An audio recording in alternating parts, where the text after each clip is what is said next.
जी चलिए सर। ठीक है, रिकॉर्डेड क्लास है तो आप इस पर गौर कीजिए। अब आप शोर नहीं मचा सकते। जी हमें यहाँ पर वाटर एसिड्स, जो अभी तक आपसे बातचीत मेरी हुई है उसके जरिए हमने ये जानने की कोशिश की अम्ल क्या होते हैं, अम्ल क्या है, यानी वाटर एसिड्स। तो हमें इसका जवाब क्या मिलेगा? अम्ल वो होते हैं जिनका टेस्ट सार यानी खट्टा होता है। ठीक है, और जो भी फल खट्टे मौजूद हैं, जो भी रसीले फल जिनका टेस्ट खट्टा होता है, मतलब उन फलों में अम्ल मौजूद है। ठीक है, एसिड कोई ना कोई मौजूद है, यानी एसिड्स क्या हैं? वो सब्सटेंसेस हैं जो खट्टे होते हैं, है ना। इसका मतलब अब इसके बाद देखिए हम कैसे जान पाएंगे,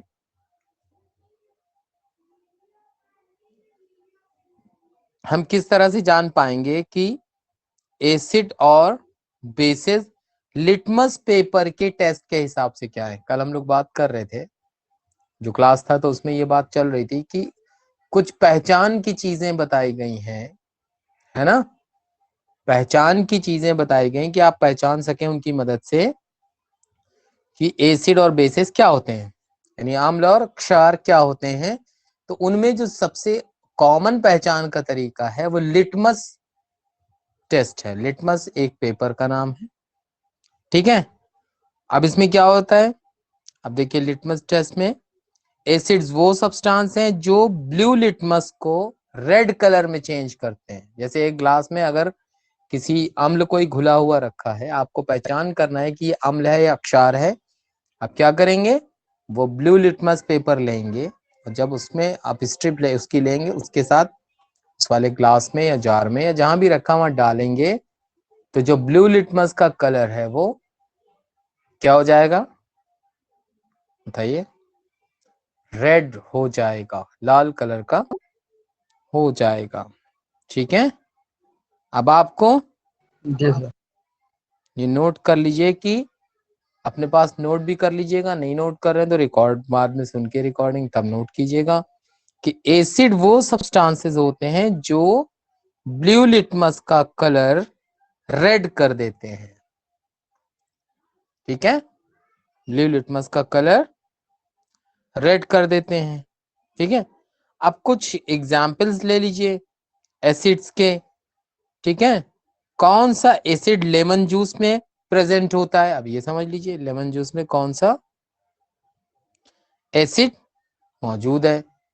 तो आप याद रखिए साइट्रिक या सिट्रिक, दोनों आप जैसे भी पढ़ना चाहें, सिट्रिक एसिड लेमन जूस में मौजूद होता है, सिट्रिक एसिड।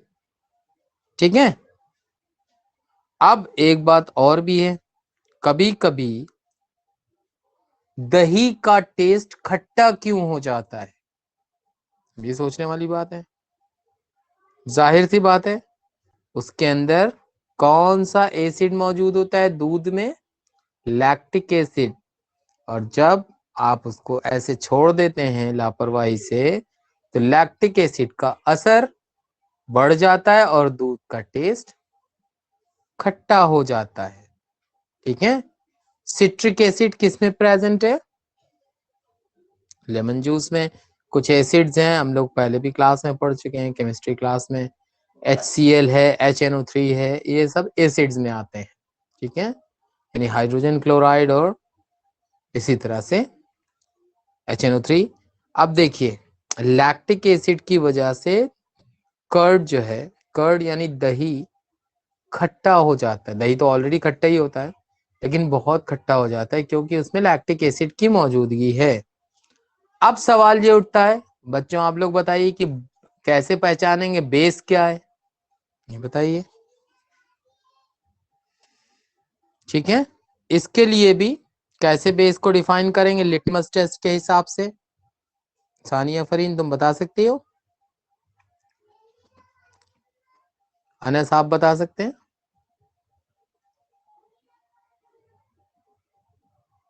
अनस?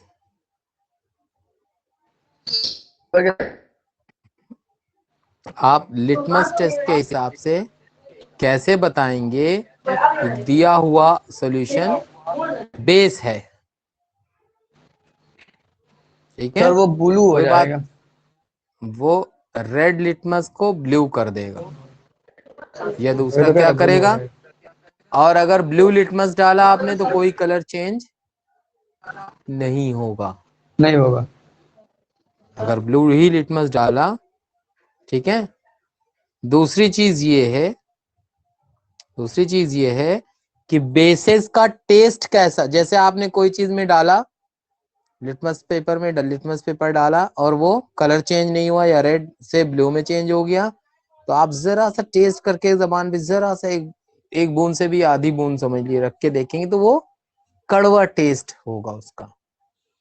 ठीक है, तो इसका मतलब ये है कि बेस का टेस्ट कैसा होता है?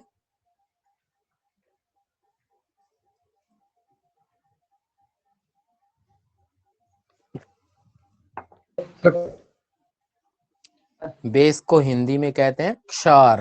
क्षार, सर कड़वा, कड़वा होता है। कड़वा टेस्ट होगा। ठीक है, दूसरी क्या पहचान लिटमस टेस्ट के हिसाब से आप क्या पहचानेंगे कि ब्लू लिटमस को कोई कलर चेंज नहीं होगा बेस में, और अम्ल में क्या होगा, जो नीले कलर का लिटमस है वो रेड हो जाएगा, और अगर आपने रेड कलर का लिटमस बेस में डाला तो वो ब्लू हो जाएगा फिर से। ठीक है, ओके, अब आगे चलते हैं हम लोग। तो इसी तरह से बेस क्या करते हैं, base changes the red litmus to blue. इसके एग्जांपल, बेस क्या करते हैं, बेसिस का काम है रेड लिटमस को ब्लू करना, एक क्षार जो है।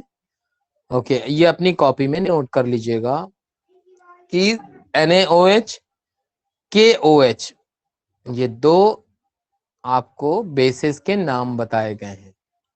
और इसकी दूसरी पहचान, अब इसमें क्या है, कलर, कलर के हिसाब से। अब आइए और थोड़ी बात करें इसमें NaOH और KOH। जैसे आपको एसिड के एग्जाम्पल क्या थे, आप HCl ले सकते थे, HNO3 ले सकते थे, यहाँ पे क्या है एग्जाम्पल, NaOH और KOH वगैरह। अब आइए और आगे बात करते हैं नेचुरल इंडिकेटर्स, और लिटमस के अलावा और कौन कौन से सूचक मौजूद हैं जो ये बता सकें कि एसिड या बेस यानी अम्ल और क्षार का फर्क बता सकें।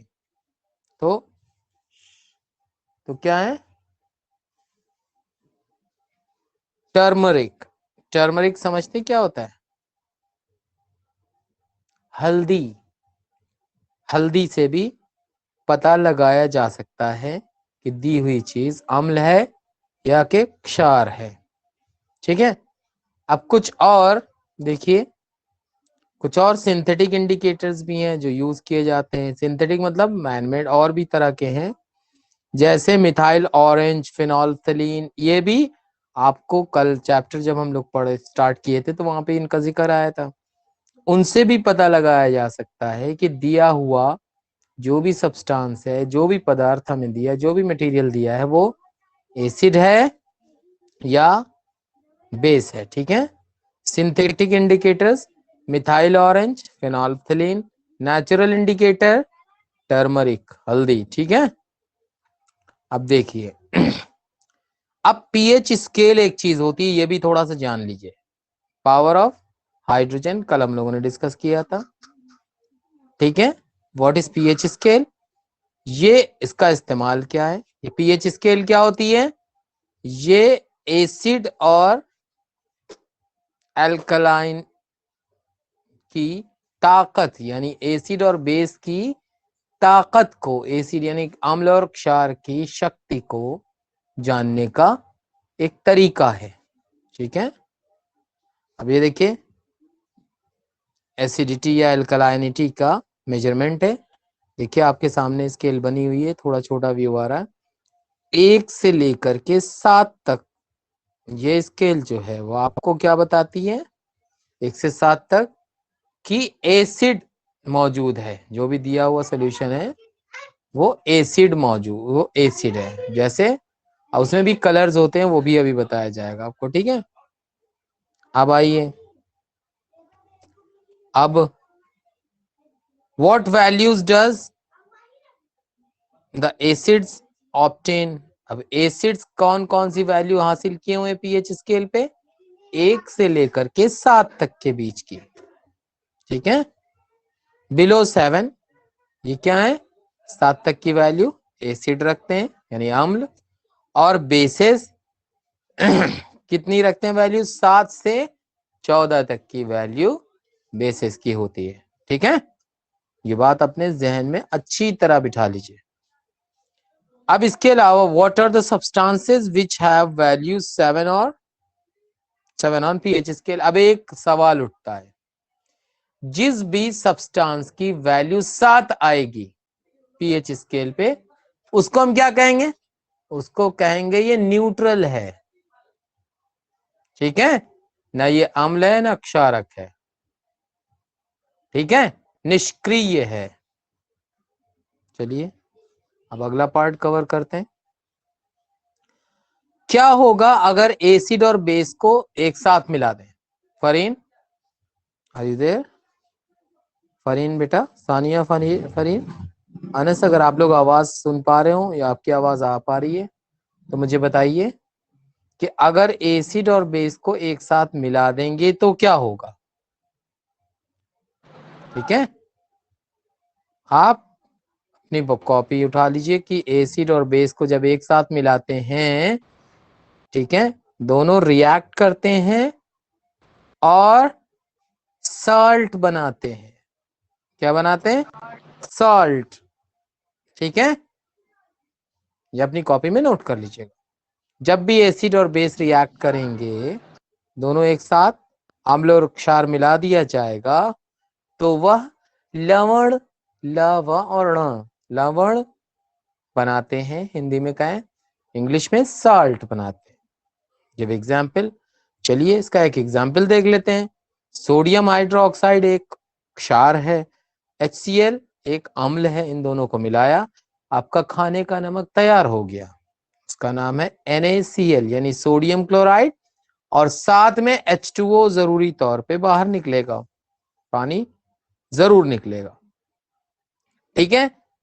देन KOH है पोटेशियम हाइड्रोक्साइड, उसको हाइड्रोजन क्लोराइड के साथ मिलाया तो पोटेशियम क्लोराइड बनेगा और वाटर बाहर निकलेगा। तो हमने क्या एक नतीजा निकाला कि जब भी एसिड और बेस आपस में रासायनिक अभिक्रिया करेगा तो हमेशा उसका लवण यानी साल्ट बनेगा और H2O यानी पानी निकलेगा, ठीक है। अब चलिए वापस याद करते हैं चीजें हमने क्या क्या सीखी, ठीक है। हमें रिवाइज करना है टॉपिक, कैसे कैसे क्या क्या चीजें हमने क्या क्या सीखा है। सानिया, फरीन, अनस और बाकी क्लास के बच्चे सब लोग समझ लीजिए। हमने जाना है एसिड्स क्या होते हैं, बेस क्या होते हैं, एसिड्स और बेसिस के एग्जाम्पल्स जाने हैं, ठीक है। क्या होता है जब एसिड और बेसिस को मिक्स कर देते हैं टुगेदर, रिएक्ट करते हैं टुगेदर, ठीक है, उसके एग्जाम्पल जाने हैं। एग्जाम्पल में क्या, सोडियम हाइड्रोक्साइड को हाइड्रोजन क्लोराइड यानी HCl के साथ मिलाया, हाइड्रोक्लोरिक एसिड के साथ, तो नतीजे में क्या बन गया, सोडियम हाइड्रोक्साइड को जब मिलाया सोडियम क्लोराइड बन गया, खाने का नमक, और वाटर H2O बन गया। अब आप इसमें देखिए होमवर्क भी मौजूद है, आप कर सकते हैं इसको, चाहें तो होमवर्क कर लें, ठीक है, कर लें तो ज्यादा बेहतर है।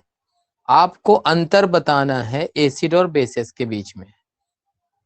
आप लोग ये क्वेश्चन कर कीजिएगा कि अंतर, अम्ल और क्षार के बीच का अंतर स्पष्ट कीजिए। दूसरा सवाल, एग्जाम्पल्स कुछ उदाहरण दीजिए जो नेचुरल सूचक है यानी प्राकृतिक सूचक एसिड और बेस को जानने का, और उदाहरण दीजिए कुछ सिंथेटिक, ठीक है, मानव निर्मित सूचकों का उदाहरण दीजिए। आप याद करेंगे जब ये क्लिप, अगर आपको नहीं समझ में आता तो क्लिप दोबारा सुनेंगे तो आपको ये जिक्र मिल जाएगा। अब आपको ये भी साथ में बताना है कि क्यों नींबू का जो टेस्ट है वो खट्टा होता है। फिर ये भी बताना है कि क्यों, हाँ, कुछ चीजों का टेस्ट बिटर होता है, ठीक है। और ये भी आपको बताना है इंडिकेटर्स क्या होते हैं, सूचक क्या है, मेंशन करिए किस किस तरह के सूचक पाए जाते हैं। ठीक है, गुड।